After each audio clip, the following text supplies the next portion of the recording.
હાલો મિત્ર, મેં આજે તુરિયાનું શાક બનાવ્યું છે.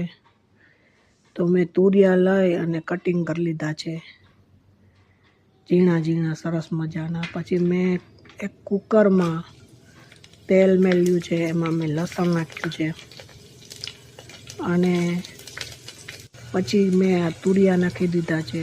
પછી એમાં મેં મસાલા કર્યા છે, એમાં હળદર, મીઠું, ચટણી, ખાંડેલી ચટણી નાખી છે અને કોરી ચટણી પણ નાખી છે. તો તુરિયાનું શાક મારું 10 મિનિટમાં તૈયાર થઈ ગયું છે. તો આ મારું કુકરમાં તુરિયાનું શાક, અને સાથે મેં તુરિયાની સાથે મેં રોટલી, મરચાં અને સલાડમાં મેં મૂળાનો ખારિયા લઈ લીધા છે. તો તમને કેવું લાગ્યું આ મારું દેશી ભાણું?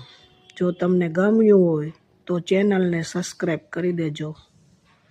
તો મારું આ દેશી ભાણું, અને અમારે ત્યાં તુરિયાને ઘીસોડા પણ કહે છે.